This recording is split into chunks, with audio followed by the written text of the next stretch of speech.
You see what I mean? It's kind of like the age-old rule.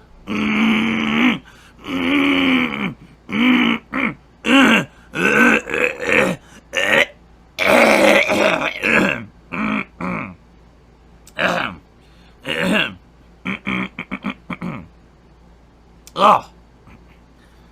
Okay, excuse me. I think I cleared it out.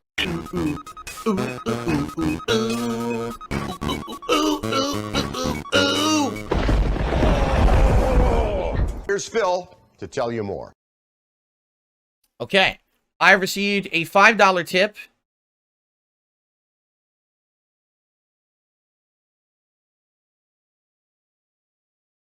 Oh, David Barclay, the reason you got banned is because you spoiled Elden Ring in the chat and everyone complained, dude. You literally spoiled the name of a major boss coming up that I didn't even know was in it. And now everyone yelled at you. That's why you got banned. You literally gave outright spoilers to Elden Ring. It wasn't a moderator. It was me. You cannot put spoilers of the game we're about to fucking play in the chat. Like, what the hell are you thinking, dude? You know, like, that's completely over 100% against the fucking rules. And you blew them. So that's your fault, not mine. That's on you. If you don't understand not to be spoiling the major thing that everyone's playing, that's a major fucking problem. Okay, like, even me, I said, hey, I'm going to give you some spoilers about story, and I waved so people don't get spoiled. You know, you can't be doing that shit.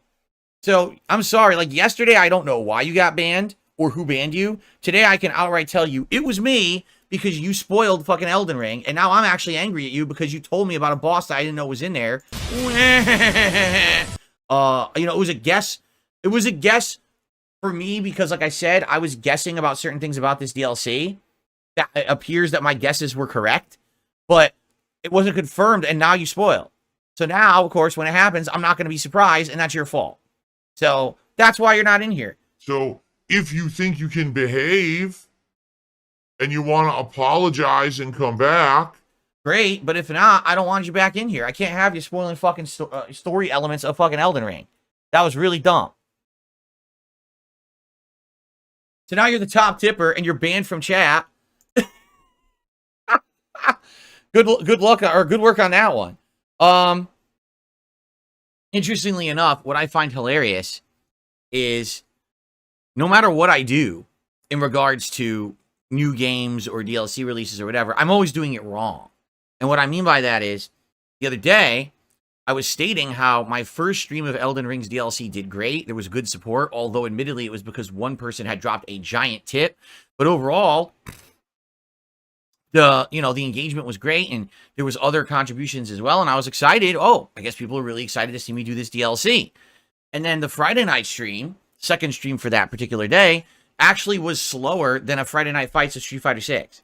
And then the next day, when I actually redeemed the playthrough, beat the Death Knight, respect, went back and triumphantly beat all the things that had kicked my butt the first day, it was actually more of the same. And so I criticized that, saying, I don't really know what's going on, what people want, because it seemed like people wanted this game all year, saying this is the big one that everyone wants to see me do. I mean, even doing my second run in Elden Ring, and finishing that up, the Magic run, people were hyped. And this, I don't know, it just didn't seem as hyped to me. And I get two answers, right? The first answer is, oh, well, it's because you're playing it too slow. I'm playing it too slow. So I played it 5.5 hours on the first day, right? And then I played it 3+ hours actually 3.5 hours on the second day. So actually, I'm technically about 9 hours into it within not even a day of it being out, right? And I'm playing it too slow. oh yeah, all the other streamers have bum rushed the game and they're near the end. You are a whiny asshole. So could you shut the fuck up now? Thank you. It just came out. It's a 30 to 40 hour DLC, and they bum rushed it, skipped all the content, and they're at the end. You want me to do that? Because that was my old style, and no one liked it. That was what I used to do, all right? Way back in the day. And quite frankly, people criticize me saying you rush through games too much, and you don't do enough content, you don't take your time, your playthroughs aren't representative of the true nature of the game, and your reviews are bunk because of it. Because you're a negative fucking piece of fucking shit, right? I just find that hilarious. So then, I start reading my video comments, and I get a big comment from someone saying, well, I think maybe the reason is because you're playing it too much. Most people are playing it over the weekend themselves, and so they're going to stay away from other people, you know, playing it, and that's why. And I'm like, it doesn't make sense either, because take a look at other streamers. Do they have no views on this playthrough? You know what I'm saying? And by the way, for the record, it's not that I don't have no views at all. It's kind of the opposite. I have lots of viewers, but it's not translating into people liking it enough that they're actually supporting it. The first stream was great. The second and third streams actually were slow for streams for me, especially for like a big new release. Like, what happened, right? In contrast, I played Stardew Valley on Saturday night, and it was actually 3 times as supported as the previous 2 Elden Ring streams. Wow! Wow! Wow, guys! Stardew Valley. So, what I'm learning, all right, quite frankly, is that over time, people are coming to me and my content for various different reasons, okay? There definitely are people who come to DSP Gaming to see me tackle the new releases and to get my opinions on them and stuff like that. But that's definitely not my entire audience anymore. At one point it was, absolutely it was. But I can tell you right now, what's happening is as I'm getting older, right? And I am becoming more of a social streamer, which I think we can all agree, right? I very much more am leaning toward, instead of me being hyper-focused on a game, I like the streams more. Well, not necessarily more, but I like doing streams more often, where it's more about us hanging out, having a good time, talking and chilling while there maybe is gameplay going on, or maybe I'm reacting to something, right?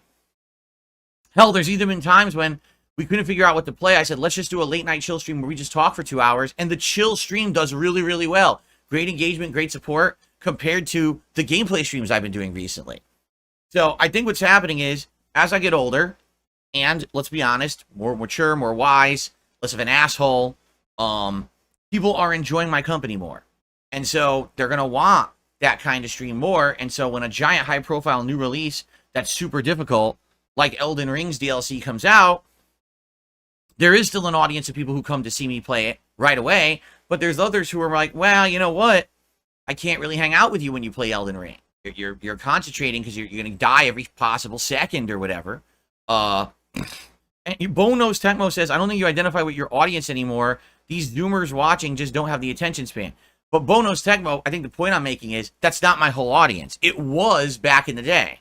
When I was at first a YouTuber making gameplay videos, it was all about the low attention span, fast moving, give us instant gratification viewer, right? Now, it's more of a balance. I do have people who are older, who've been along for the ride with me for a while, and they like the different style. In fact, to give you some perspective, okay? I can pull up the analytics literally right now. If I go to my audience, and I go to demographics, are you ready for this? 50%, that's half of my audience, is between the ages of 25 and 34. 21% of my audience is between the ages of 35 and 44.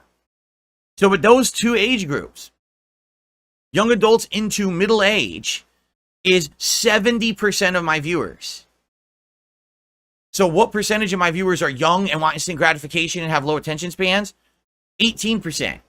They're 18 to 24, and actually 13 to 17-year-olds, 1%. So no teenagers are actually watching me. It's young adults into middle age. And if you're curious, after that, it's 45 to 54-year-olds, 6%. So that's what it is as people are getting older now, they're not about the whole crazy run into the new game, instant gratification, rush through it anymore, right? They want to sit back and watch me play Stardew and hang out with me. They want to go on a chill stream and have a good time. They want to relax as I react to something. You know, I'm happy to do that. And as the thing is, I get older, that's what's going to happen. And let's be honest, right? We will have to transition into kind of different kinds of content as I get older anyway. I won't be able to play Elden Ring and Street Fighter 6 forever. I'm happy that I'm 42 years old and I still am able to. That's pretty cool, you know? But as I get older, it's going to change, right? My hand-eye coordination, my carpal tunnel, all these things are going to make it so that I can't really do that kind of stuff anymore. right? Also, an overwhelming number of my viewers, all right, don't subscribe. 38% of my viewers are not subscribed to the channel, according to this. So I guess what I should do is really start pushing for subscriptions. Subscribe to the channel, right? Subscriptions. You gotta subscribe. Get those custom emotes and shit. Subscribe.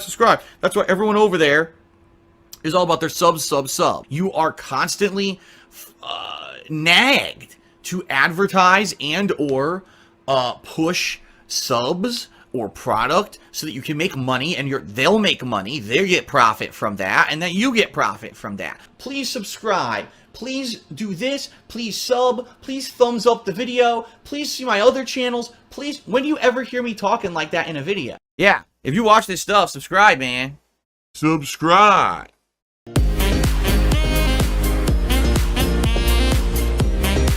So, hint.